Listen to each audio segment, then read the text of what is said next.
العالمين وبه نستعين على أمور الدنيا والدين. الصلاة والسلام على أشرف الأنبياء والمرسلين سيدنا وحبيبنا وشفيعنا وقرة أعيننا ومولانا محمد وعلى آله وصحبه وبارك وسلم أجمعين. أما بعد.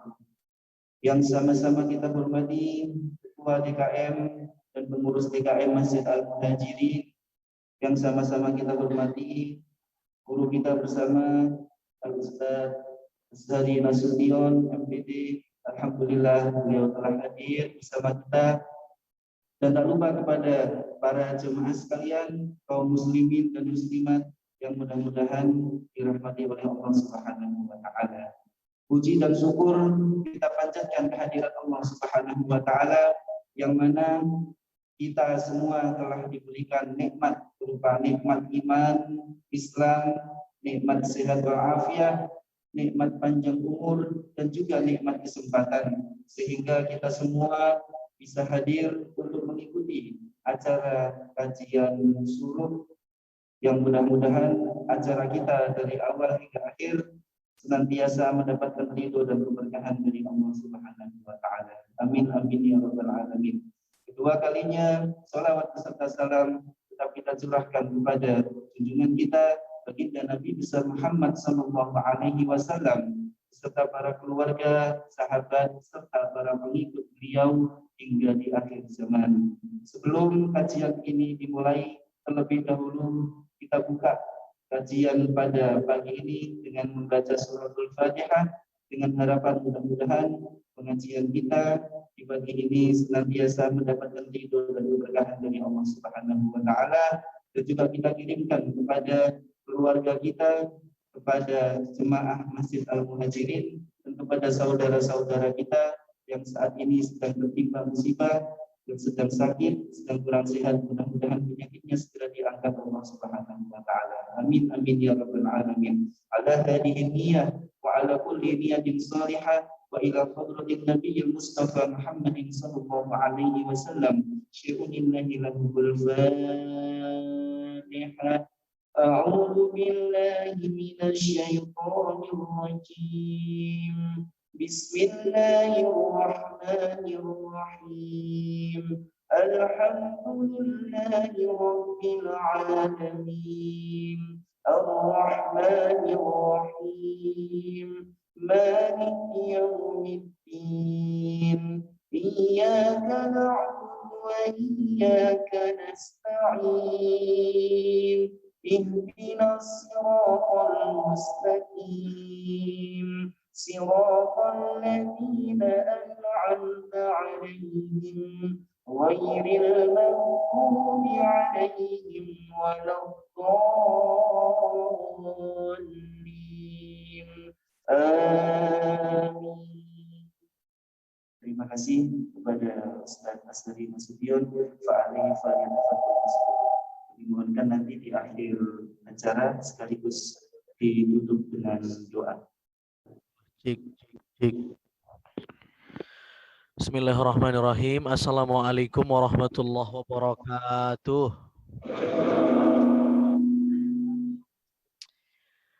Alhamdulillahirabbil alamin. Allahumma salli ala sayyidina Muhammadin sayyidil kaunaini wathaqalain wa ala sairil anbiya wal mursalin wa ala alihim wa sahbihim ajma'in wa alaina ma'ahum birahmatika ya arhamar rahimin. Apa kabar bapak-bapak, ibu-ibu, sehat? Alhamdulillah. Sudah lama saya tidak silaturahim ke sini. Alhamdulillah, Ramadan ini bulan penuh berkah. Meski di tengah-tengah kondisi pandemi ini, mudah-mudahan kita tetap sehat walafiat. Hari ini saya diamanahi tema tentang seputar sholat, bapak-bapak. Ini kedengaran nggak, Pak? Oke. Sholat ini satu ibadah pokok ya. Bahkan kalau mau disimpulkan, sholat ini adalah ibadah yang paling ikonik dalam Islam. Imaduddin. Saking ikoniknya dia disebut dengan Imaduddin, tiang agama. Sehingga siapa saja yang tidak meindahkan sholat itu, dia seolah-olah menghancurkan agama itu. Saya tidak ingin masuk dalam wilayah fikih formal ya, karena akan panjang perdebatannya dan diskusinya. Saya pada pagi ini ingin lebih masuk bagaimana kita bisa sama-sama menikmati sholat. Bukan khusyuk juga, karena kalau khusyuk rasa-rasanya terlampau tinggi dan jauh ya. Belum cocok kalau saya yang menyampaikannya. Jadi menikmati saja itu sudah walhamdulillahirabbil alamin. Itu sholat luar biasa. Ada syair yang setiap subuh kita dengar dari as-salatu wassalamu alaik, ya kan?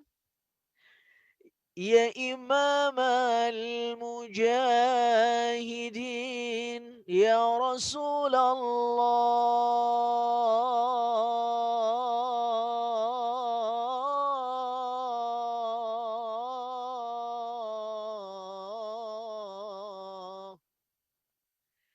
As-salatu wassalamu alaik, ya man asra bikal muhaiminu layla. Itu cerita salat. Ya man asra bikal muhaiminu laylan niltama nilta wal anamu niyam. Jadi salawat dan salam kepada Nabi Shallallahu Alaihi Wasallam yang diisrakan oleh Allah Subhanahu Wa Taala menjemput ibadah salat. Dan dikatakan di sana, wa taqaddamta lis-salati fasalla kullu man fis samai wa antal imam.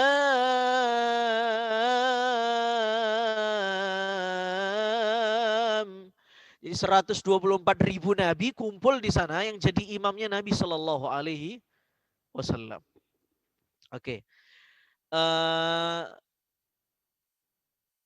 Jadi kalau ada yang bilang as-salatu mi'rajul mu'minin, ya populer itu ya Bapak-bapak ya. Apa itu artinya salat itu? Mi'rajnya orang beriman. Ini bukan hadis ya. Haditsun la yasah, walakin maknahu sahihun bila iskal. Ini bukan hadis, tetapi kontennya, maknanya tidak bertentangan dengan hadis. Jadi kalau Mi'raj itu salat itu disamakan dengan Mi'raj karena memang banyak persamaannya. Satu, ketika Nabi Mi'raj itu banyak intervensi, banyak gangguan dari pihak luar. Itu masyhur sekali dalam kitab-kitab Mi'raj, Nabi dipanggil-panggil sama iblis. Bagaimana perjalanan Nabi itu delay gitu, tertunda. Jadi diganggu, Muhammad, jangan lanjutin, sini dulu. Biar perjalanannya delay. Jadi ada gangguan. Sama, kita pun sholat banyak gangguannya. Banyak nggak Pak? Jadi kalau Nabi sempat digoda sama setan dengan panggilan kanan dan kiri, kita kira-kira kalau kita sholat banyak diganggu tidak? Banyak ya. Banyak sekali. Itu belum sholat saja kita masih wudhu, itu sudah ada setannya. Yuqalu lahu al-walhan. Nama setannya Walhan, yang menggoda orang buat wudhu. Sehingga orang wudhu itu was-was. Sudah 3 kali basuh atau belum ya? Sudah dibasuh, ini airnya suci mensucikan atau enggak ya? Udah sempurna belum ya? Wah, was-wasin sama setan, sehingga kalaupun dia sudah wudhu, paling tidak dia sudah air gitu kira-kira. Diperlama itu. Diperlama waktu wudhunya oleh setan. Selesai wudhu nanti kita masuk ke mihrab, sholat. Setannya gantian, sip-sipan. Itu namanya yuqalu lahu khinzib. Nama setannya khinzib. Itulah yang menggoda kita itu Allahu Akbar. Mengingat semua yang kita lupakan sebelum sholat. Wah, ini kita ingat macam-macam. Kita nguap. Nah, itu kerjaan khinsip itu. Ingat sana, ingat sini. Benerin kopiah. Kadang kancing dipasang, habis wudhu belum sempurna, masangnya di sholat. Ada yang benerin sarung. Itu kerjaan khinsip itu. Iya. Nah, ini saya cerita sholat saya sendiri sebenarnya. Iya kan? Jadi memang umumnya begitu gitu loh. Nah, itu kerjaannya khinsip. Nah, saya ingin kita sama-sama mengevaluasi sholat kita. Iya toh? Meski jauh dari sempurna, tapi kan ini baik. Baik sekali. Ada satu hadis Nabi, misalnya Aisyah bertanya sama Rasul Shallallahu Alaihi Wasallam, ya Nabi, saya lihat orang tapi dia sholat tolah-toleh, matanya ke sana, ke sini, tolah-toleh. Apa kata Nabi Shallallahu Alaihi Wasallam? Huwa ikhtilasun yakhtalisuhu syaitan min sholatil abad. Itu berarti dia sedang disambar oleh setan sehingga apapun yang dilihat oleh matanya ditafsirkan oleh qalbu dan akalnya. Ya kan Pak? Kita ini kalau sholat Pak, qalbu kita ini dengan akal kita ini liar sekali. Betul tidak? Apa yang kita lihat ditafsiri sama akal kita. Ya. Apa yang kita dengar itu ditafsiri sama akal kita. Mohon maaf, mohon maaf. Allahu Akbar. Gambar sejadah yang kita lihat itu bisa jadi bahan setan buat ngelancongin kolbu kita. Betul tidak? Allahu Akbar. Ini sejadahnya cakep bener ya. Ini gambar Masjid Kubah Nabi apa Palestina ini? Oh, macam-macam itu pertanyaannya. Telinga kita juga sama. Apa yang didengar oleh telinga, karena itu kan handphone di silent. Karena begitu dia berdering, setan masuk lalu kemudian ya mengguidance telinga kita buat menafsirkan macam-macam. Ini handphone siapa sih, ganggu aja. Oh, mulai kan kita terdistract. Suara bersin orang, suara batuk orang, apalagi musim Covid begini. Ada yang bersin. Waduh, Covid nih jangan-jangan. Itu kerjaannya setan. Iya. Apa yang dilihat oleh mata, didengar oleh telinga, ini sama kompaknya langsung disambut oleh akal dan kolbu. Wah, ditafsirkan macam-macam. Liar sekali. Apa yang kita lupa, diingat dalam sholat itu.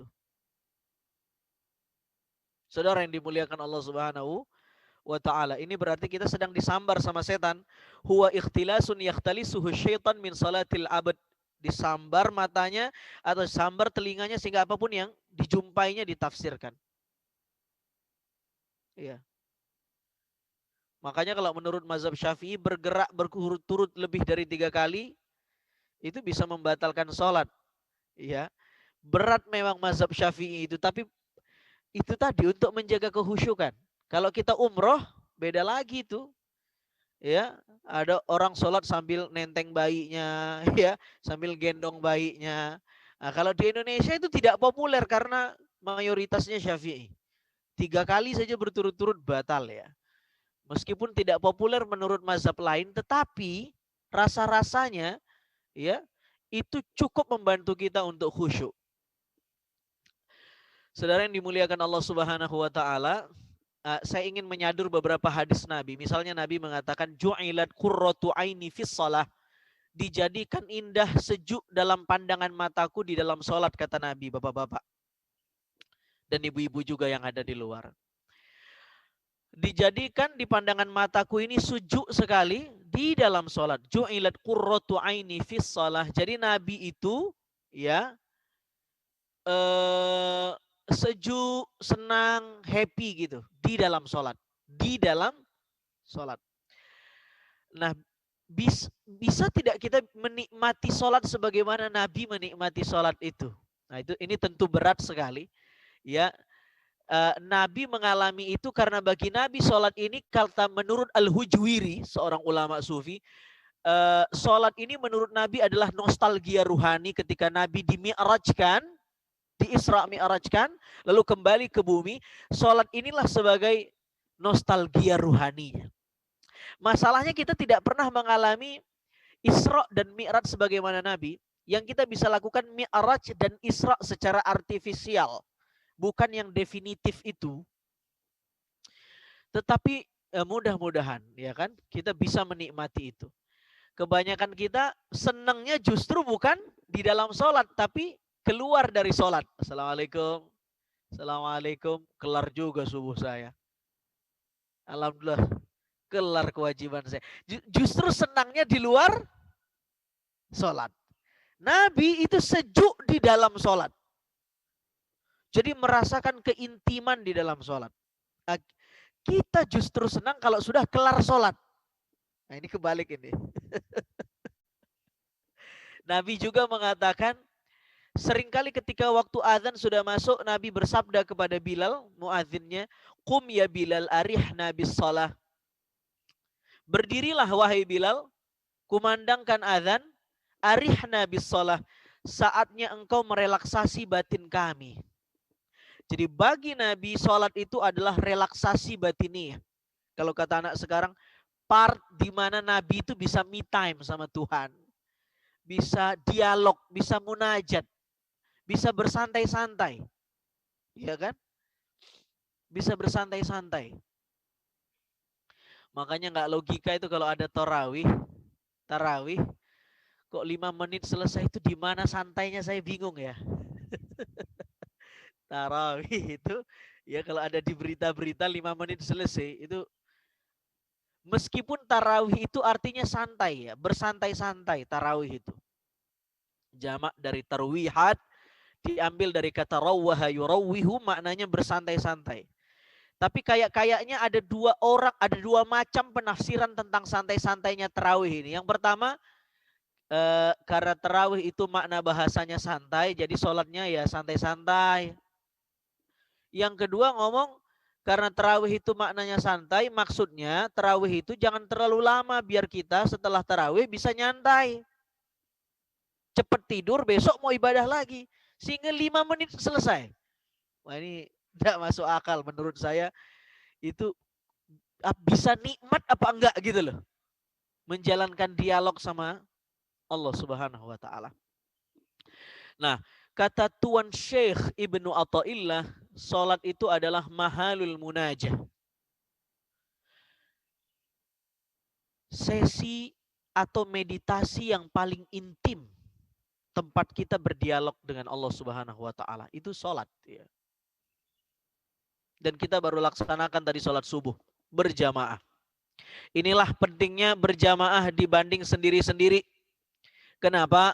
Jamaah itu pahalanya lebih gede, Bapak-bapak. Kalau sholat sendiri, sama artinya kita, sholat ini sebenarnya kita berperang. Ini apa namanya Pak? Mihrab. Mihrab itu diambil dari kata al-harbu, maknanya perang. Jadi mihrab itu tempat berperang, medan laga ruhani. Kata Al-Asfahani, pakar leksikografi Al-Quran, kenapa disebut mihrab? Karena ketika kita sholat, sebenarnya bukan cuma ini mihrab ya. Semua tempat kita menghadap Allah, ini namanya mihrab, bukan hanya tempat imam. Semua tempat ini mihrab. Kalau kita punya musola pribadi di rumah pun itu namanya mihrab. Jadi mihrab itu tempat berdiri menghadap Allah, beribadah, mihrab. Nah, kenapa mihrab itu disebut mihrab kata Al-Asfahani? Karena di situ kita tahribu syaitan wal hawa, memerangi setan dan hawa nafsu. Allahu Akbar, setan mulai masuk tuh. Kita diajak berperang, bagaimana godaan ini diprotek dengan konsentrasi kita. Itu namanya tahribu syaitan wal hawa, memerangi setan. Nah, Bapak-bapak, Ibu-ibu yang dimuliakan oleh Allah Subhanahu wa taala. Gawatnya kita disuruh berperang sama setan di mihrab itu, tapi seringkali kita justru berkolusi dengan musuh. Ngobrol sama musuh kita, ya asik sekali sampai imam salam. Bayangkan kalau kita sholat sendiri, kita ngadapin setannya 1 lawan 1. Wah, ini sulit sekali. Tapi dengan sholat berjamaah kayak tadi, kita rame-rame. Nah, itulah hebatnya sholat berjamaah itu. Kalau ada satu yang kurang khusyuk, ditutupi sama yang khusyuk. Kalau satu kurang sempurna, ditutupi sama jamaah yang sempurna. Sehingga kira-kira Allah itu nerima pahala kita borongan gitu loh. Oh, itu ada yang kurang. Ya udah nggak usah diseleksi banget lah. Angkat sholatnya. Gitu. Tapi kalau sendiri, nah ini yang ribet ini. Itu selektif sekali sholatnya itu harus diterima. Bapak-bapak, ibu-ibu yang dimuliakan Allah Subhanahu wa taala. Oke. Saya sendiri menggalaukan sholat saya ya. Sampai saya menemukan satu hadis yang menurut saya ini kata kunci kalau kita ingin menikmati sholat. Sebagaimana Abbad bin Bishri, ini salah seorang sahabat Nabi, pernah dia sholat sepulang dari perang Dzatur Riqa. Dipanah sama musuh, nempel panah itu, dia tetap sholat. Dipanah lagi, nempel, tetap lanjut sholatnya. Dipanah lagi, nempel, dia tetap lanjut sholat. Melihat 3 kali dipanah, musuhnya kabur. Wah, ini ajaib banget ini. Dia kabur. Ini di kepulangan Dzatur Riqa. Itu kelasnya Abbad bin Bishri. Ada lagi kibarut tabi'in. Generasi tabi'in senior. Namanya Muslim bin Yasar. Kalau sholat, justru dia kasih tahu sama temannya yang ada di samping kanan kirinya. Atau kalau dia sedang sholat sunnah di rumah, dia kasih tahu istrinya, cucunya, atau siapa saja. Dia bilang, tahaddatsu falastu asma'u hadithakum. Ngobrol lah. Ganggulah saya sholat. Ributlah. Saya nggak akan dengar omongan kalian di dalam sholat. Wah, hebat ini. Kalau kita Pak, kira-kira bisa nggak itu Pak?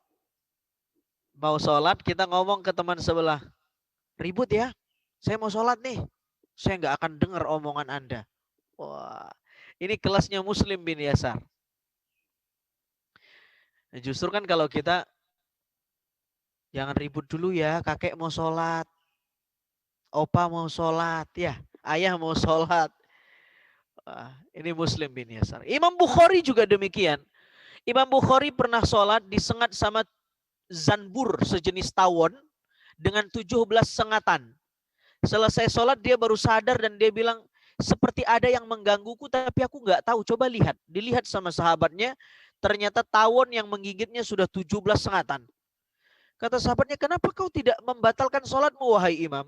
Kata Imam Bukhari, begitu nikmatnya aku membaca ayat-ayat dalam sholat sehingga sayang rasanya aku memutus sholatku. Itu levelnya Imam Bukhari. Banyak sekali cerita-cerita khusyuk ini. Kita tidak ingin muluk-muluk ke sini, terlalu jauh. Jadi kalau mau sholat latihan dipanah dulu, oh janganlah. Ya, terlalu muluk-muluk. Ada satu hadis Nabi Bapak-bapak, inna fis salati la syughla. Perhatikan baik-baik. Inna fis salati la syughla. Sesungguhnya di dalam sholat itu sudah banyak sekali kesibukan. Sesungguhnya dalam sholat itu udah banyak banget kesibukan. Ini kata kuncinya. Seolah-olah hadis ini pengen bilang, rasa-rasanya kalau kita sibuk, sempat nggak kita bener-benerin sarung begini? Rasanya nggak sempat. Kalau dalam sholat itu sudah sibuk, rasa-rasanya kita nggak begini, masukin lagi, benerin kancing, giniin kerah. Hah? Sempat nggak kira-kira Pak? Ini udah sibuk ini. Coba saya tanya. Bapak-bapak kalau mestain anak punya hajatan, ngundang tamu, sempat mikirin makan nggak? Bapak-bapak mungkin masih sempat ya. Ibu-ibu udah nggak sempat itu. Dia sudah mikir gimana kira-kira ini lauk hajatan cukup nggak buat yang tamu. Ini malu-maluin yang diundang apa enggak? Sukses enggak acaranya? Bapak-bapak juga mikir hujan apa enggak? Saking sibuknya kita sudah tidak sempat mikirin makan. Jadi hadis ini secara singkat mengatakan semakin sibuk, semakin kita bisa menikmati sholat. Atau khusyuk itu, kalaupun mau dikatakan khusyuk itu berbanding lurus dengan seberapa sibuk sholat kita. Nah, kira-kira begitu kata kuncinya. Sebaliknya, semakin kita menganggur dalam sholat, semakin kita dibawa melancong oleh setan. Nah, ini karena temanya khusyuk ya, jadi banyak yang khusyuk juga ini pendengarnya saya lihat ya. Tunduk ya, alhamdulillah. Baik. Nah, sekarang begini ya, inna fis salati la syughla. Jadi kalau kita menganggur itu enak sekali setan bawa. Coba ada orang yang menganggur. Ngopi yuk. Yuk. Mancing yuk. Yuk. Catur yuk. Yuk. Kemana saja diajak orang dia bilang yuk. Karena tidak ada kerjaannya. Begitulah kita di dalam sholat kalau nganggur itu. Diajak kemana-mana sama setan. Karena kita nganggur. Tidak punya kesibukan. Lah pertanyaannya sekarang, apa saja yang harus kita sibukkan? Ada 3. Ishtighalul aqwal wal af'al wal ahwal ma'allah. Yang pertama yang harus disibukkan lisan. Yang kedua gerak. Yang ketiga qalbu. Ada 3. Aqwal, af'al, ahwal. Aqwal perkataan, af'al perbuatan, ahwal itu qalbu. Kalau perkataan dan perbuatan tugasnya cuma satu saja. Haqqul harakah wa haqqul qiraah. Yang penting benar bacaannya, benar gerakannya, selesai.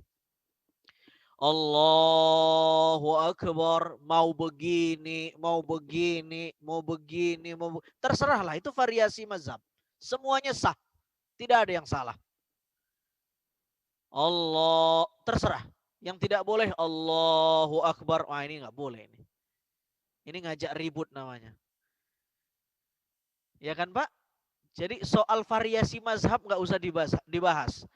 Yang penting ada sandarannya, copy paste Nabi, ittiba sama Nabi, ngikutin cara Nabi, yang banyak variasinya itu, terserah saja. Yang penting itu selesai. Perkataannya benar, tajwidnya, hurufnya, doanya itu mau inni wajjahtu wajhiya lilladzi fataras samawati wal ard atau Allahumma ba'id bain dan seterusnya, silahkan.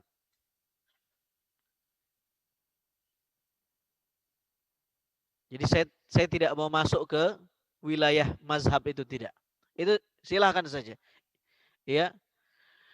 Nah, yang agak ribet itu tugasnya adalah qalbu. Ini paling sibuk, paling ribet dan paling jelimet dalam sholat ini. Karena ini yang diserang sama setan kan? Sudur.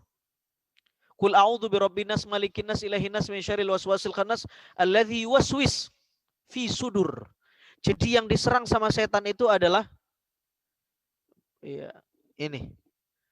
Rongga kolbu yang paling depan. Tapi sesungguhnya dia nggak bisa masuk terlalu dalam. Karena ini ada qalb, di bawahnya ada sodr, lalu ada fuad, ada lub. Dia nggak bisa serang kolbu kita sampai paling dalam. Dia hanya bisa mendistract kolbu kita di bagian luar saja. Jadi yang luarnya harus dijaga. Nah, apa saja tugas kolbu itu biar sibuk? Jadi lisan sudah sibuk, Allahu Akbar. Inni wajjahtu wajhiya lilladzi fataras samawati wal arda hanifan musliman wa ma ana minal. Sibuk nih, sibuk. Nanti geraknya sibuk juga. Allahu Akbar, sami Allah. Ini gerak. Disibukkan. Diajak dia bergerak. Jangan sami Allahu liman hamidah. Tidak ada gerakan. Dia harus dikasih kesibukan. Nah, qalbu itu tugasnya satu. Pertama, hudur. Hudur itu maksudnya tidak absen. Qalbu kita nih. Ngeh, kita tuh lagi apa? Sedang apa, untuk apa, dan kita siapa? Itu ngeh berarti. Bagaimana cara menghadirkan qalbu? Ada 2. Yang pertama zikrul maut atau robitatul maut, mengingat mati. Ini resepnya dari Quran ya. Alladzina yadhunnuna annahum mulaqu rabbihim wa annahum ilaihi raji'un. Orang-orang yang khusyuk itu adalah mereka yang yakin mereka akan bertemu dengan Tuhan mereka, kembali wafat dan mempertanggungjawabkan amalnya. Jadi mati itu cara khusyuk. Nabi juga mengatakan idza qumta fi salatika fasalli salata muwaddi'. Kalau kamu salat, bayangkan itu salat terakhir kamu. Itu kata Nabi. Kalau kamu salat, bayangkan itu salat terakhir kamu. Masalahnya adalah kita tidak tahu kapan kita mati. Dan belum pernah mati. Sehingga berat memvisualisasikan mati dalam sholat itu.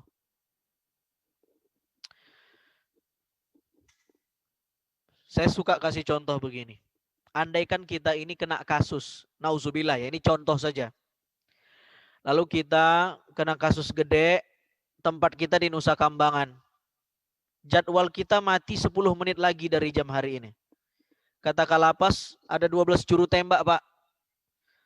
Bapak tidak tahu mana yang akan, peluru mana yang akan nyasar ke Bapak. Yang jelas Bapak mati saja katanya. 10 menit lagi. Apa permintaan terakhir Bapak? Kita bilang sholat Pak Kalapas. Kita sholat tuh sebelum jadwal mati. Kira-kira khusyuk tidak sholat kita Pak? Hah? Khusyuk tidak? Oh itu kalau bisa terbang setengah meter itu takbirnya. Khusyuk pasti. Karena sudah mati. Ini ada yang bertanya seperti ini di saya ketika saya ngisi di Cempaka Putih. Dia punya saudara kena kasus narkoba kelas kakap, pokoknya dihukum mati di sana. Ya.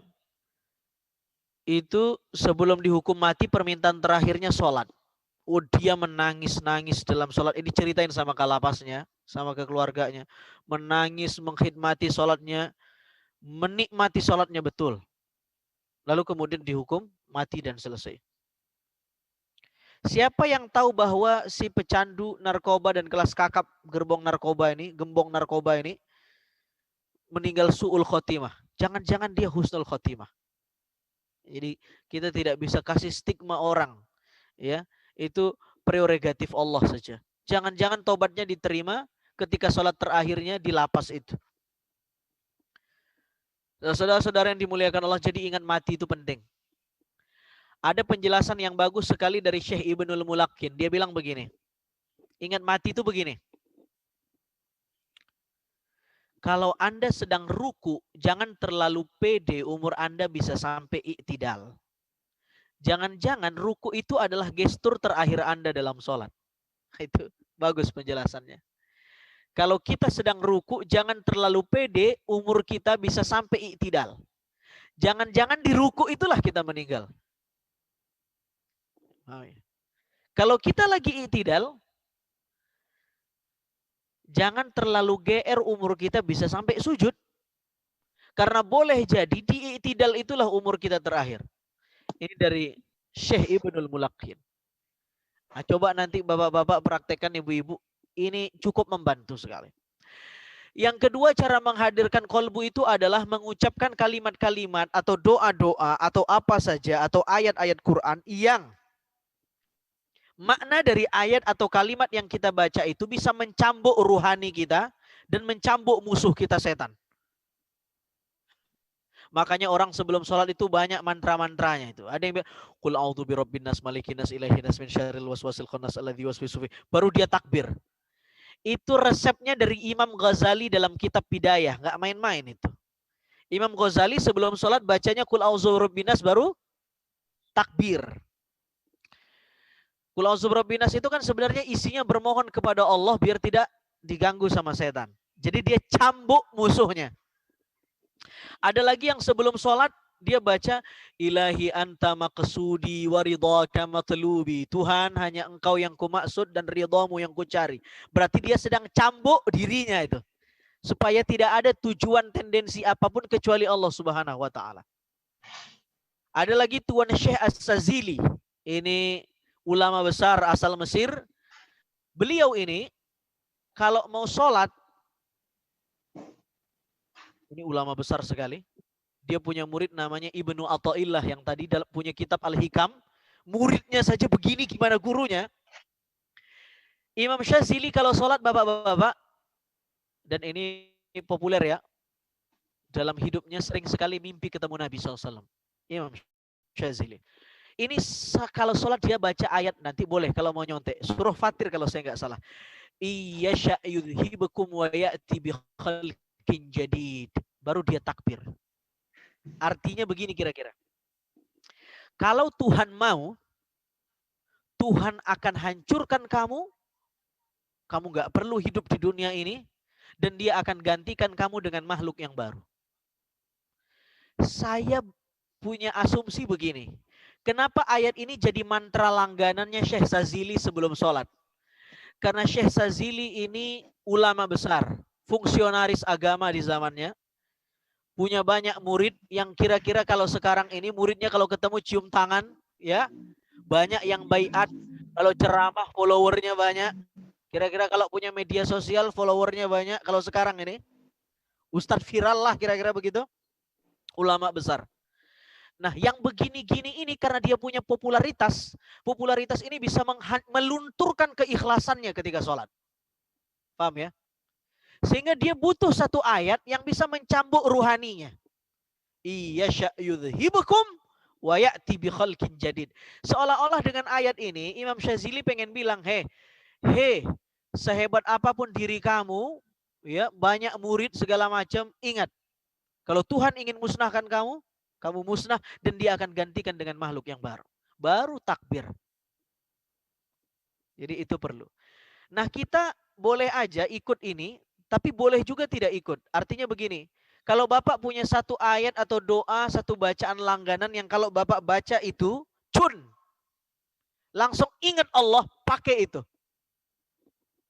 Misal ada orang kalau cerita tentang orang tua dia nangis, mesti nangis. Sehingga kalau dia doa tentang orang tuanya, Rabbighfirli wali walidayya warhamhuma. Menurut orang doa ini nggak ada apa-apanya. Menurut orang tidak cun. Tapi menurut sebagian orang doa ini cun sekali di kolbunya. Kalau dia tentang orang tua saja pokoknya langsung nangis. Pakai itu sebelum sholat. Jadi silahkan saja. Itu cara menghadirkan kolbu. Yang kedua, setelah kolbu kita hadir, tugasnya adalah tahwilul qalbi. Kolbu kita ini harus kita kondisikan. Caranya 4. Yang pertama kata Al-Ghazali, ta'zim. Ketika kita sholat, kita mengagungkan Tuhan. Sehingga kalau kita mengagungkan Tuhan, rasa-rasanya nguap di depan Allah itu kayaknya gitu loh. Kayaknya kurang etikanya. Sehingga kalau kita nguap, kita lagi ngobrol sama yang kita agungi, kita nguap. Kadang-kadang nggak ditutup itu. Dibuka selebar-lebarnya. Jadi kalau bisa ditahan, tetapi kalau tidak bisa ditahan, keluarkan tetapi paling tidak ditutup. Wah ini sudah tidak ditutup, dikeluarkan, ada suaranya lagi. Gitu ya. Wah ini etikanya kurang. Ta'zim. Yang kedua haibah. Menyembahlah di dalam sholat itu punya rasa haibah. Haibah itu takut yang tidak sekedar takut ya. Takut yang lahir dari rasa simpatik. Itu namanya haibah. Beda dengan fobia. Kalau fobia itu takut yang bukan simpatik. Saya punya istri itu, dia fobia sama kucing. Wah kalau ketemu kucing, lari. Saya punya tetangga, fobia sama unggas. Apa saja unggasnya, ketemu unggas, lari. Saya punya temen, fobia sama nasi. Nasi. Lihat nasi muntah.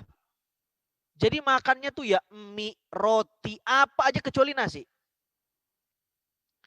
Nah takut sama Tuhan itu bukan takut yang begini. Karena kalau takut yang begini repot ya. Kenapa kamu gak sholat? Saya takut sama Allah. Nah, ini kan paradoks. Jadi kenapa kamu sholat? Karena saya takut sama Allah. Jadi kalau fobia itu makin takut makin gak mau ketemu. Tapi kalau haibah makin takut makin mau dekat. Yang ketiga haya, munculkan rasa malu. Kita banyak dosa, banyak aib, dan Allah yang tahu aib kita di dalam sholat itu. Baru raja, berharap meskipun kita banyak dosa, sholat kita nggak sempurna, mudah-mudahan sholat kita diterima sama Allah. Jadi ta'zim, haibah, haya, roja. Baru yang terakhir tugas kolbu ini adalah tafahum. Banyak kan tugas kolbu ini bapak-bapak? Sibuk sekali dia. Nah kira-kira kalau kolbu sesibuk ini sempat nggak mikirin yang lain?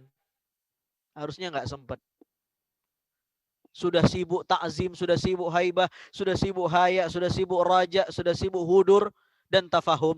Tafahum itu adalah memahami makna-makna di balik bacaan dan gerakan sholat. Allahu Akbar. Kenapa harus takbir? Apa makna takbir itu?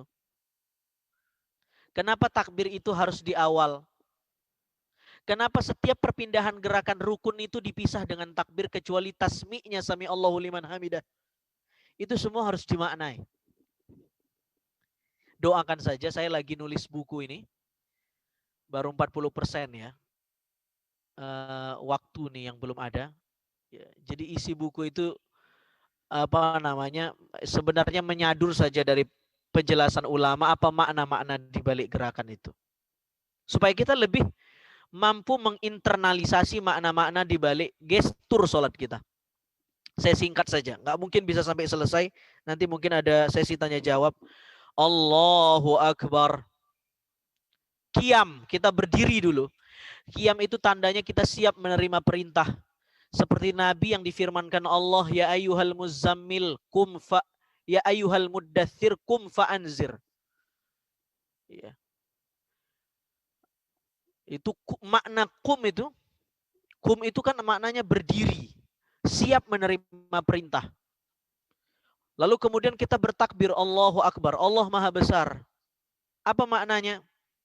Tuhan ingin kasih tahu kita, sengaja takbir itu diletakkan di awal-awal sholat supaya tidak ada motif atau modus yang lebih besar yang kita lakukan dalam sholat kecuali modusnya adalah untuk Allah yang Maha Besar itu. Jadi sebesar apapun ada makhluk yang kira-kira makhluk itu bisa merusak niat kita. Allahu Akbar, oh ada bupati ini, oh ada wali kota nih, oh ada ini nih, oh ada macam-macam itu. Tetapi tetap saja Allah lebih besar dari siapapun. Hanya dia yang real dan mutlak. Yang lain itu adalah hayali, semu, kamuflase, fata morgana, jasad renik. Apalagi itu bahasanya. Mutawaham, semu. Hanya dia yang real, mutlak. Hak akbar. Yang lain kecil. Nah karena yang lain kecil, masa iya kita sholat karena orang? Kira-kira begitu. Allahu Akbar. Dan kalau kita sukses di takbir pertama ini, insya Allah kesananya akan sukses. Tapi kalau di takbir pertama kita sudah hilang kendali nyetir sholat, maka sampai salam ini dikhawatirkan. Allahu Akbar. Jadi yang Tuhan butuhkan takbir yang reflektif, bukan takbir retorik, apalagi politis. Ini bukan soal gede-gedean takbir. Tapi bagaimana takbir itu reflektif. Bahwa kita kecil, dia besar. Hanya dia yang kita tuju. Itu reflektif. Sehingga Pak, takbir dalam sholat itu kan ada dua ya. Ada takbiratul ihram, ada takbir intiqal. Takbiratul ihram itu takbir pertama memulai. Takbir intiqal itu takbir setiap perpindahan gerakan. Ruku, Allahu Akbar. I'tidal ke sujud, Allahu Akbar. Untung saja kita ditolong sama takbir intiqal itu. Kalaulah tidak ada takbir intiqal, boleh jadi di takbiratul ihram kita khusyuk, tapi begitu ruku sudah mulai kemana-mana, sehingga takbir intiqal itu untuk mengembalikan daya hudur kita, paham ya? Ini sudah mau hilang lagi nih. Datangin lagi takbir intiqal, Allahu Akbar, ruku lagi, ingat Allah lagi. Nanti sudah sujud nih, sujudnya mungkin ikhlas, khusyuk. Tapi begitu mau duduk antara dua sujud sudah mulai hilang concernnya. Disitulah fungsi takbir intiqal. Allahu Akbar. Jadi ada maknanya. Yang paling sulit itu mendandani Al-Fatihah ya. memahami Al-Fatihah. Al-Fatihah itu sasaran paling empuk ya. Coba imam baca Al-Fatihah, kita baca, bapak-bapak baca apa Pak? Hah?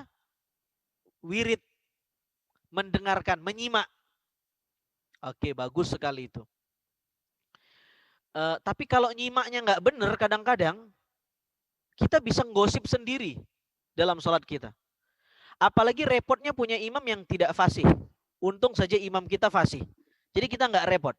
Bayangkan kalau tugas kita hanya sekedar menyimak bacaan imam dan imamnya tidak lebih fasih dari bacaan kita. Wah, repot itu. Kita bisa gosip dalam sholat. Ini kok dia jadi imam nggak fasih. Wah, kan jadi gosip kan?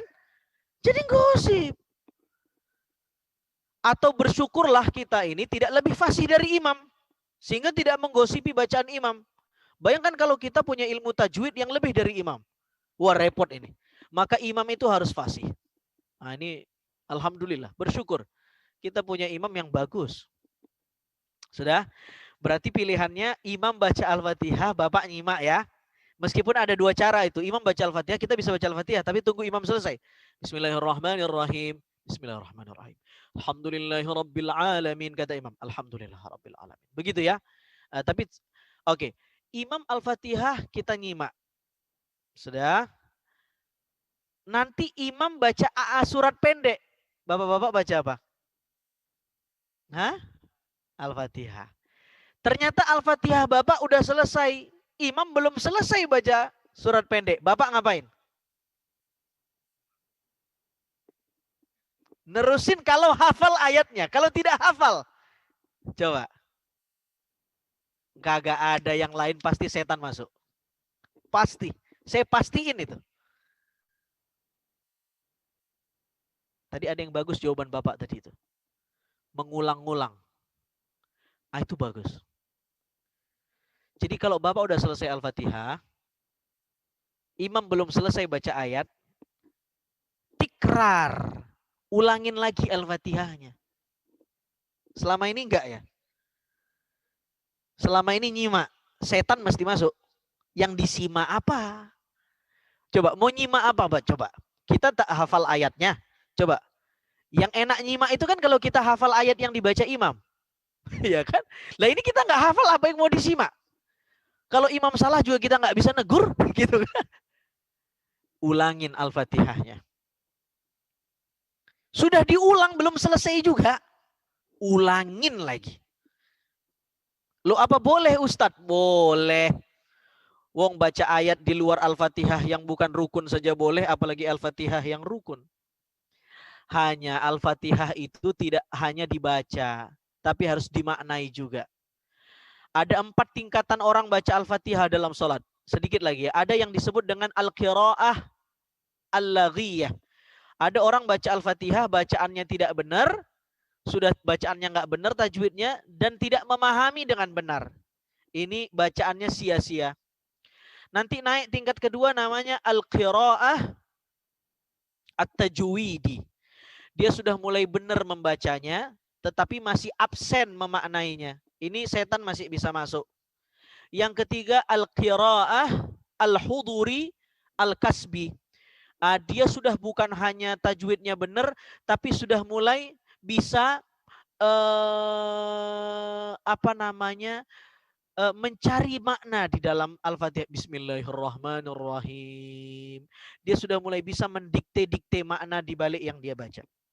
Yang keempat, Al-Qira'ah Al-Huduri Al-Wahbi. Sudah bukan lagi mengeja makna, tapi makna itu muncul begitu saja dalam sholat, karena saking biasanya dia jam terbangnya itu. Jadi muncul saja begitu. Ibarat kita bawa mobil, itu yang bawa mobil karena jam terbang ngedrive-nya sudah bagus, dia tanpa perlu ngelihat indikator atau tanpa perlu ngelihat sen kanan sen kiri, dia sudah feeling saja. Tak tek tak tek. Itu Al-Qira'ah Al-Huduri Al-Wahbi. Jadi itu sehingga harus sibuk sekali dalam sholat supaya kita tidak disibuki oleh setan. Itu kata kunci. Silakan kalau mau ada tanya jawab. Ya. Iya, silakan Pak. Ya. Itu ada beberapa ya, silakan saja. Nah, silakan.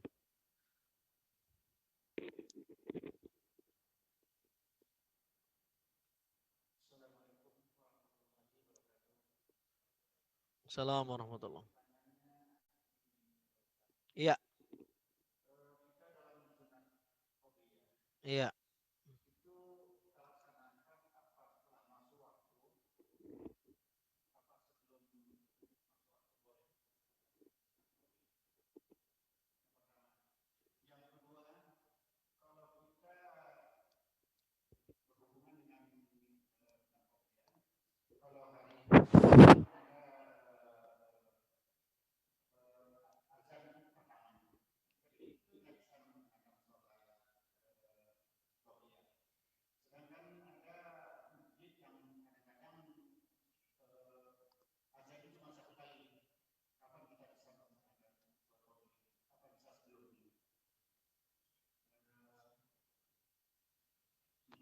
Azan satu kali, sholat apa tuh Pak?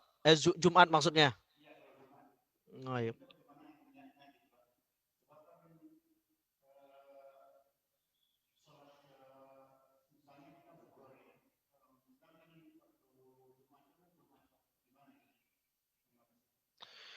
Iya, bagus sekali. Iya, qobliyah itu pokoknya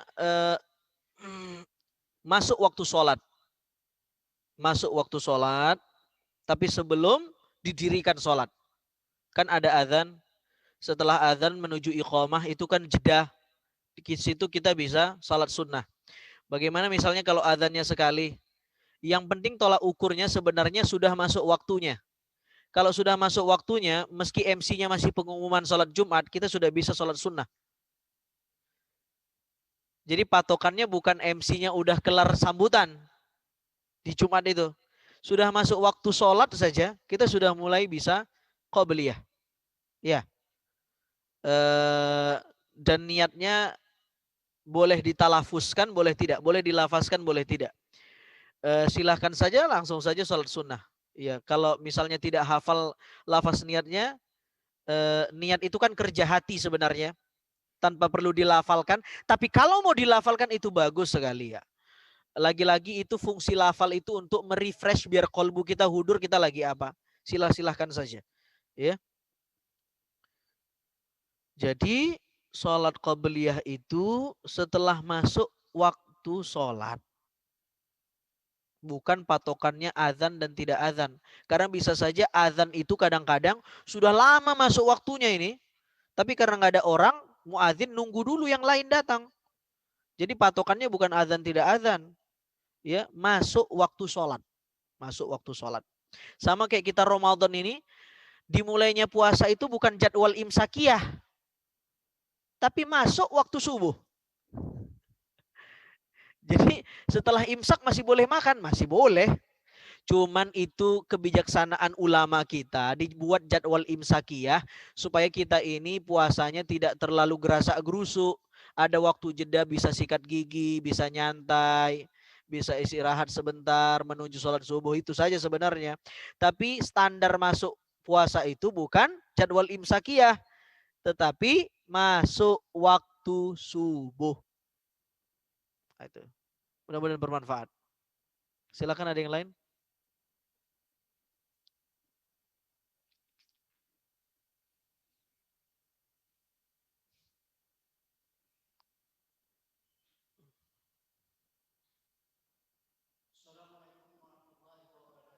Assalamualaikum warahmatullahi wabarakatuh.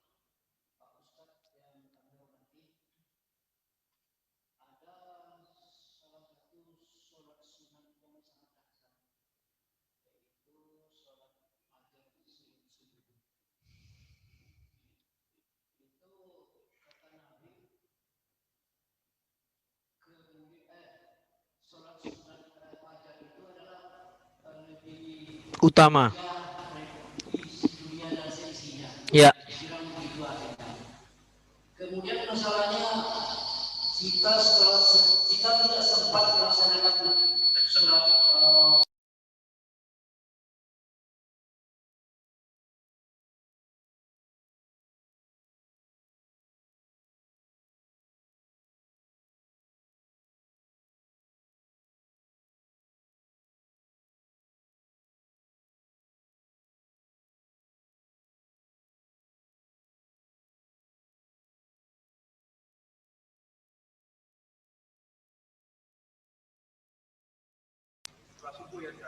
Setelah subuh. Sebagian ulama ya membolehkan kita mengqadha sholat sunnah. Ya, ya. Sebagian ulama membolehkan kita mengqadha sholat sunnah. Meskipun idealnya, kalau kita bicara idealnya, tentu yang namanya sholat sunnah fajar itu kan sebenarnya fajar itu ada dua. Ada fajar kadzib, ada fajar sodik. Ada fajar bohongan, ada fajar beneran. Fajar beneran itu ya waktu masuk subuh itu. Tapi fajar yang bohongan itu sebelum masuk waktu subuh itu. Secara bahasa begitu. Nah, meskipun yang namanya sholat sunnah fajar yang dimaksud itu sebenarnya sebelum fajar yang benar itu datang. Tetapi sebagian ulama mengatakan, ya bicara fikih itu biasa ya. Bagaimana ulama itu ngasih solusi ya. Nah, jadi sebagian ulama membolehkan kita mengqadha sholat sunnah. Meskipun idealnya dilakukan pada waktunya.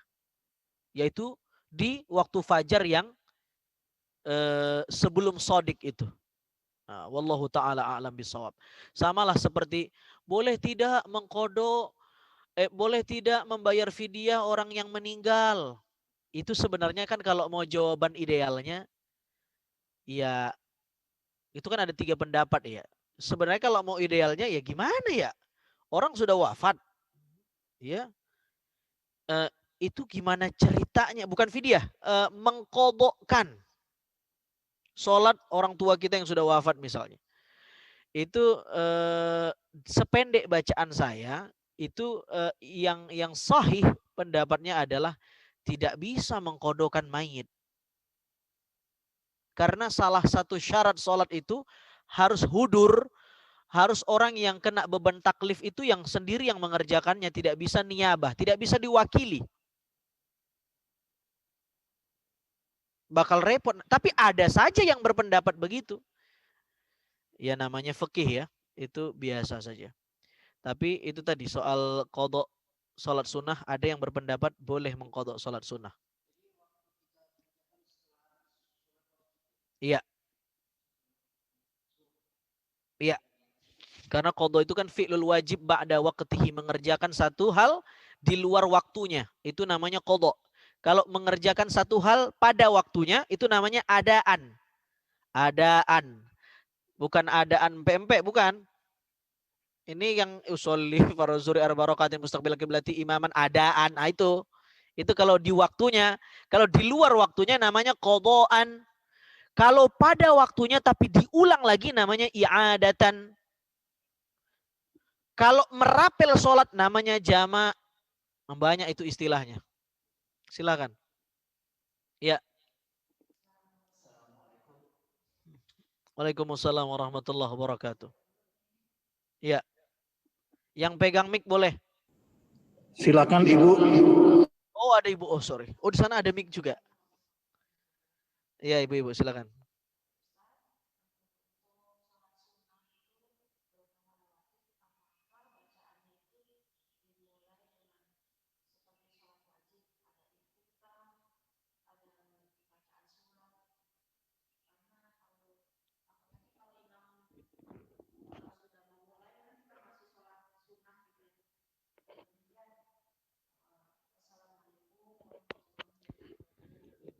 Salam, terima kasih Ibu. Izin ya, tadi mungkin maksudnya kalau kita sholat sunnah ya? Iya betul ya? Lalu? Gimana tadi itu? Ibu mungkin bisa diulangi pertanyaannya Bu. Apa? Ya, silakan Ibu diulang lagi.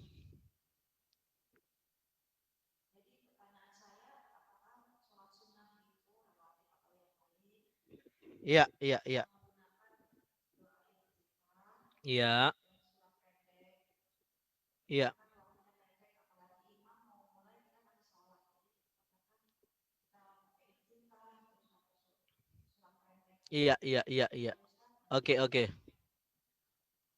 Oke. Sebenarnya sholat sunnah itu sama seperti sholat wajib. Ada iftitahnya, ada al-fatihahnya, ada ayat pendeknya dan lain-lain. Tetapi kalau posisi kita berjamaah, misalnya sholat sunnah tarawih, Kalau iftitah kita mau terlampau lengkap, itu pasti akan ketinggalan dengan bacaan imam. Jadi ibu bisa tetap pakai iftitah, tapi iftitahnya ambil variasi yang pendek saja. Allahu Akbar kabiro, titik.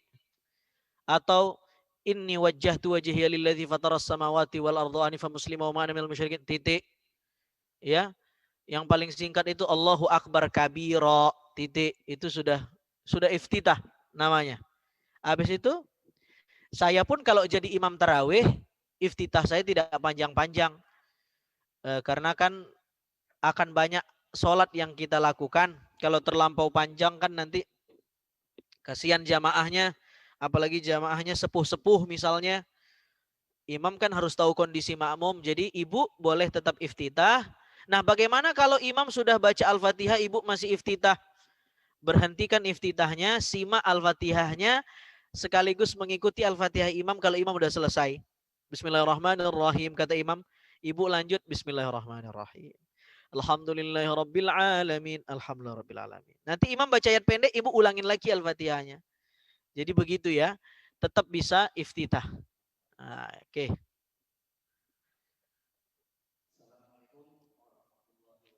Waalaikumsalam warahmatullahi.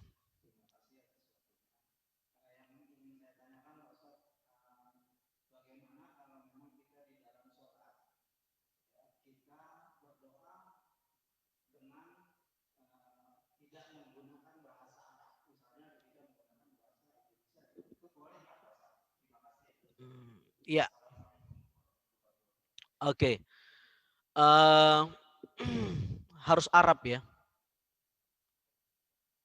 Sallu kama ra'aitumuni usalli. Salatlah kamu sebagaimana kamu melihat aku salat. Dan Nabi itu Arab bacaan-bacaannya ma'thur dalam salat itu sudah ditentukan. Iya. Kalau i'tidal ini, iftitah ini, takbir ini, Al-Fatihah ini sudah ditentukan. Bagaimana kalau dia mu'alaf belum belajar salat lalu harus salat karena dia sudah mu'alaf? Baca tetap bahasa Arab yang dia bisa. Kalau yang dia bisa cuman Allahu Akbar, kalau yang dia bisa cuman tasbih, tasbih itulah jadi bacaan dia sambil belajar sholat. Jadi tidak boleh pakai bahasa daerah masing-masing. Tidak ada fikih lokalitas dalam bacaan sholat. Harus tetap pakai bahasa Arab. Jadi harus pakai bahasa Arab. Ya. Silahkan.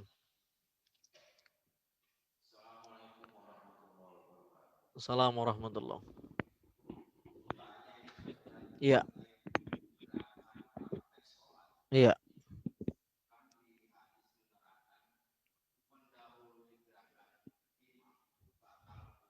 Nah.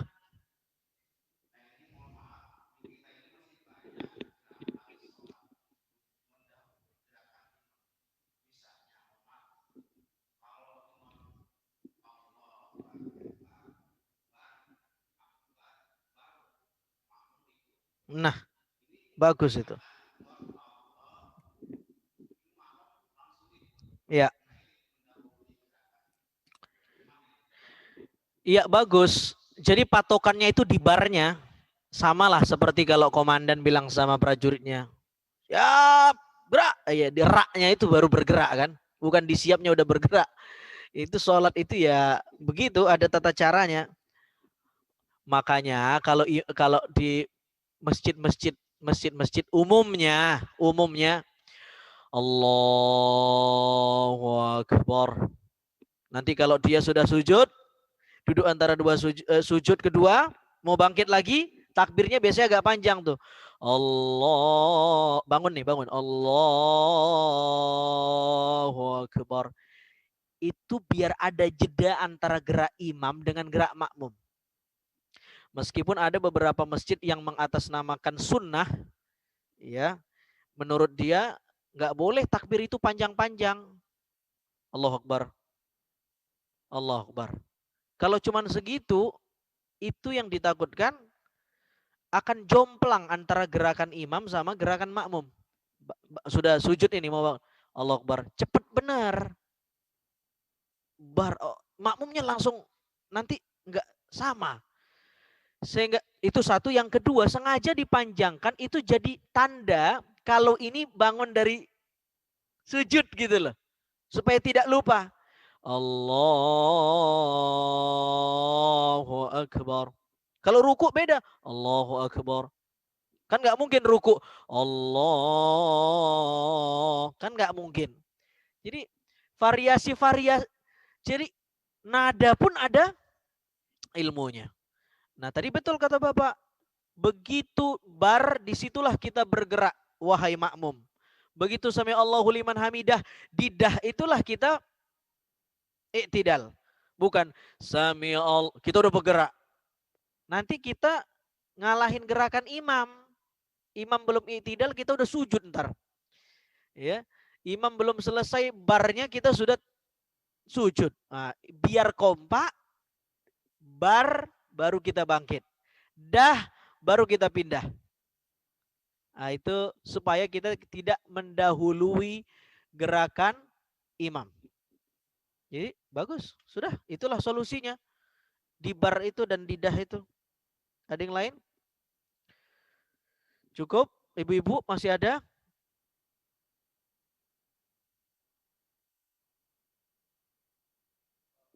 Ya, silahkan Pak.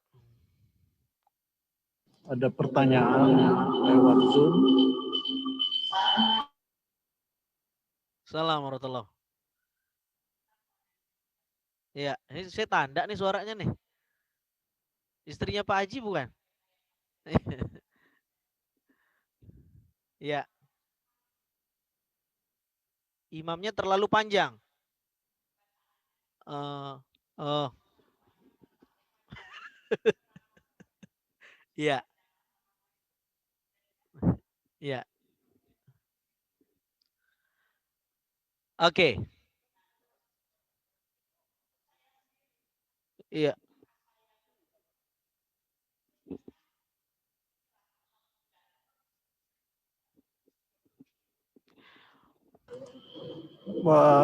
Bisa pertanyaannya Bu? Agak kurang jelas, kurang keras.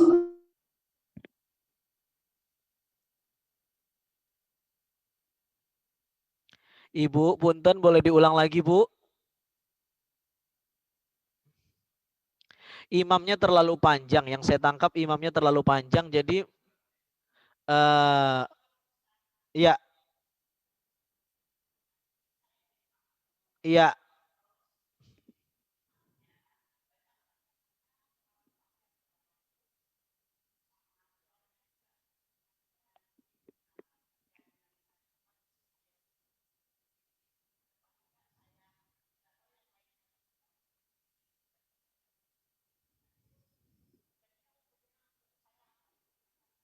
Iya. Ya. Memang repot ya kalau jadi imam itu ya. Memang disitulah memang sebagai imam harus tahu kondisi makmum ya. Seperti jadi supir ternyata yang dia bawa ini punya penyakit jantung semua, jangan ngebut-ngebut misalnya begitu. Nanti kalau ngebut-ngebut gawat gitu kan. Ini kalau jamaahnya sepuh-sepuh, itu imam harus pintar memilah-memilih ayat-ayat yang singkat dan populer. Biasanya singkat dan populer itu disenangi. Panjang pun kalau populer disenangi. Intinya di populernya itu. Karena sudah hafal, orang tidak merasa bahwa itu panjang. Jadi ayat-ayat populer itu penting sebenarnya. Coba kalau baca kulhu, senang tidak Bapak-Bapak? Senang. Saya pun kalau sholat pribadi Pak, saya, bacaan saya nggak jauh-jauh dari kulhu. Kenapa? Khusyuk itu susah. Makin lama kita sholat, makin ngasih peluang buat setan, buat godain kita. Susah loh. Perlu energi nggak sholat itu? Perlu energi. Mengerahkan seluruh energi untuk khusyuk itu kan perlu energi. Allah. Kalau terlampau lama, memang betul. Banyak riwayat Nabi itu pernah sholat dari Al-Baqarah lanjut ke Ali Imran ayatnya. Itu kelasnya Nabi. Nabi itu pengujar bahasanya, yang milikin bahasa Arabnya, natiqun asliyun, asli orang Arab. yang diucap Nabi artinya, dan Nabi hafal, bukan cuman hafal, Nabi yang diturunin Quran. Lah kita ini jauh banget. Hah? Orang Depok lagi. Ini gimana nerjemahinnya nih? Coba. Makanya udah kulhu aja udah. Kalau sendiri, ya kalau kita jamaah bolehlah ganti-ganti, jangan cuman kulhu. Yang lain cuman yang populer dan tidak terlampau panjang. Ya, ya kira-kira sepanjang wadduha lah. Silahkan ayatnya yang lain tapi kira-kira porsinya sepanjang wadduha kurang lebih. Itu paling panjang lah gitu. Makanya saya nggak, buat saya misalnya ada beberapa masjid yang di Indonesia ya, konteksnya di Indonesia yang tarawih satu rakaat misalnya sejuz misalnya. Berat bagi saya itu. Bagi saya loh. Bukan hanya berat berdirinya, berat konsentrasinya, Pak. Coba sejuz. Sejuz itu setengah jam. Saya pernah sholat di Palembang, ceramah, imamnya putra asli daerah Palembang, besar di Mekah. Kami itu sholat satu satu malam terawih sejuz. Satu rakaat satu halaman. Berat, Pak. Bukan cuman berdirinya, mau ngapain gitu loh kita itu. Kitanya mau ngapain berdirinya itu. Kalau imam khusyuk karena dia punya tugas. Coba suruh jadi makmum juga. Bingung juga. Iya kan? Lah kita ini makmum, ngikutin imam. Kalau imam mesti tetap khusyuk. Karena dia hafalan, konsentrasi, jangan sampai salah. Loh, kalau kita ngapain? Mau nyimak bukan hafiz. Nanti kalau dia salah paling kita sambut kul huwallahu ahad, kan repot juga. Jadi itulah pentingnya membaca. Jadi saya kalau saya tanya ini berapa juz tarawihnya? Oh ini sejuz. Oh saya datangnya telat itu. Jujur saja saya. Duh, daripada saya sholat berkolusi sama setan. Ngobrol sana sini ngalor ngidul. Bagus saya sholat cari masjid lain yang membuat saya ringan tapi berkualitas. Ringan tapi berkualitas. Itu jauh lebih ampuh. Lah kalau makom kita sudah ya enggak apa-apa ya, di-upgrade sholatnya enggak apa-apa. Makanya kayak sekelas Imam Bukhari yang panjang bacanya menikmati, disengat tahun tetap sholat, ya itu kelasnya Imam Bukhari, Pak. Kalau kita Imam Samudra kan agak repot. Oke, jadi buat Bunda ya, ya bagaimana ya, itu perlu dikonsultasikan ke apa namanya fungsionaris masjidnya. Kalau bisa ini ayat-ayat populer ini segala macam biar makmum tidak terasa berat dan tetap bisa menikmati sholatnya. Kalau perlu dibuatkan jadwalnya, hari ini bacaannya ini sudah. Sesekali undang ustadz yang pakar tafsir Quran khusus membedah ayat-ayat sholat. Supaya kita tidak hanya hafal, tapi memahami apa yang dibaca oleh imam. Misalnya hari ini wadduha, buka pengajian tafsir wadduha, apalagi besok selama seminggu tuh. Ini dikaji nih ayat-ayatnya, undang yang mumpuni. Di situ kita belajar tafahum, memahami makna bacaan sholat. Sehingga ketika imam baca wadduha kita ngeh, oh ini makna ayat ini. Itu supaya saya kira itu ya. Iya. Ya. Assalamualaikum warahmatullahi.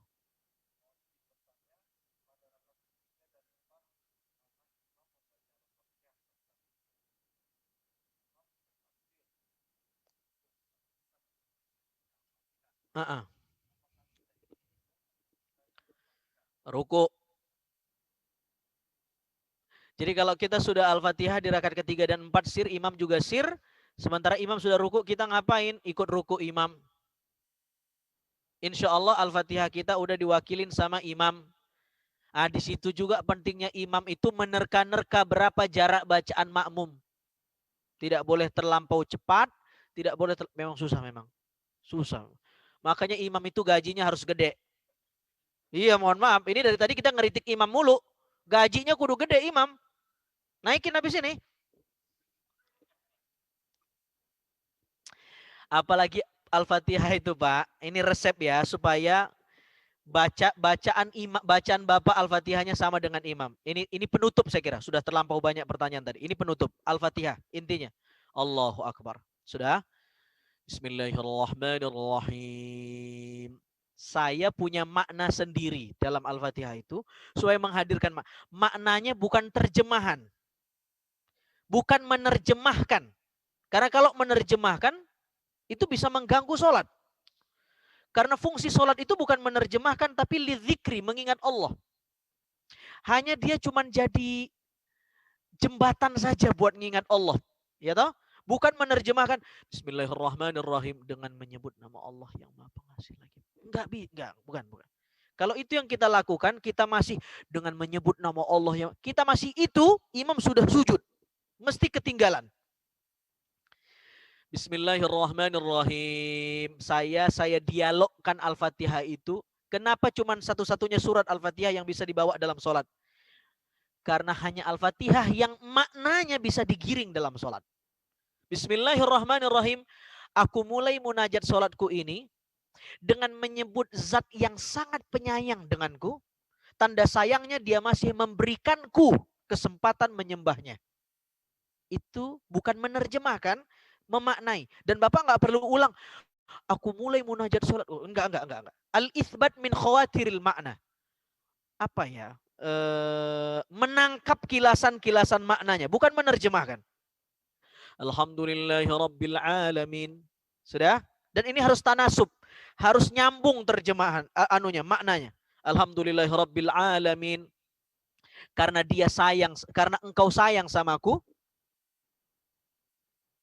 Ini domirnya pakai domir langsung ini supaya ya kita kan dialog. Jadi bukan pakai kata-kata karena dia sayang, bukan. Karena engkau. Kita dialog ini. Karena engkau sayang denganku, maka seluruh ruku, sujud yang kubuat dalam sholat ini tidak lain tidak bukan memujimu. Alhamdulillahirabbil alamin. Ini harus dimaknai, digiring dalam sholat sampai siratal ladzina an'amta 'alaihim ghairil maghdubi 'alaihim waladdallin. Amin. Jadi saya tidak pakai tafsir konvensional, itu bukan tafsirnya yang salah, tapi bagi saya kalau saya menggunakan tafsir konvensional itu cunnya terlalu jauh untuk saya menggiring Al-Fatihah dalam sholat. Mudah-mudahan bapak-bapak paham ya, tidak terlalu tinggi ya. Contohnya misalnya begini, siratal ladzina ihdinas siratal mustaqim siratal ladzina an'amta alaihim ghairil maghdubi 'alaihim waladdallin. Amin. Itu Tuhan, kami tidak ingin seperti jalannya Nasrani dan Yahudi. Kan begitu tuh kalau di tafsirnya. Betul nggak? Apa hubungannya bawa-bawa Nasrani Yahudi ke sholat? Susah kan? Terlampau jauh. Tapi bukan tafsirnya yang salah. Itu kan tafsir di luar sholat. Kita perlu mengimprove makna Al-Fatihah di dalam sholat. Kalau saya pribadi begini. Siratal ladzina an'amta 'alaihim ghairil maghdubi 'alaihim waladdallin. Amin. Tuhan berikanlah saya ihdinas siratal mustaqim, ya, hidayah supaya tidak hanya mampu mengerjakan sholat di dalam sholat, tapi juga di luar sholat. Qawwam, makna mustaqim di sana, mampu mengerjakan sholat di luar sholat. Siratal ladzina an'amta alaihim, seperti orang-orang yang kau beri nikmat sehingga mereka menikmati sholat mereka. Imam Bukhari, Abbad bin Bishri, Muslim bin Yasar yang kita cerita tadi. Lalu dia katakan, siratal ladzina an'amta alaihim ghairil maghdub. Saya tidak pakai Yahudi Nasrani, terlalu jauh. Saya bilang, bukan seperti jalannya mereka yang maghdub, kau murkai. Maghdub kan dimurkai. Karena mereka sholat tapi masih saja berbuat fahsya dan mungkar. Bukan juga seperti jalan mereka yang ad-dallin, yang sholat tapi disesati akal dan kolbunya di dalam sholat. Bagi saya itu lebih cun. Bagi saya. Ini kan subjektif ya. Bagi saya pribadi, ini lebih. Jadi harus dimaknai, bukan sekedar dibaca. Mudah-mudahanlah nanti bukunya segera selesai ya. Jadi saya bisa, kalau menjelaskan begini ini agak repot. Mungkin kalau dengan tulisan lebih, Bapak bisa sambil tenang bacanya begitu. Ya, mudah-mudahan bermanfaat. Kita tutup ya. Sudah 6:30. Habis ini ada nasi uduk. Biasanya ada. Oh, puasa ya, betul. Oke, kita tutup dengan doa kafaratul majelis. Subhanakallahumma bihamdika nasyhadu an la ilaha illa anta wa nastaghfiruka wa natubu ilaik. Rabbana atina fid dunya hasanah fil akhirati hasanah wa qina adzabannar. Wa sallallahu wasallam ala alhamdulillahi rabbil alamin. Assalamualaikum warahmatullahi wabarakatuh.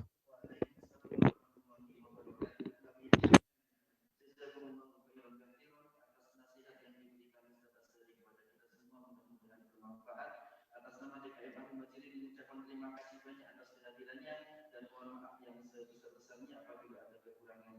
Cukup sekian dari kami. Assalamualaikum warahmatullahi wabarakatuh.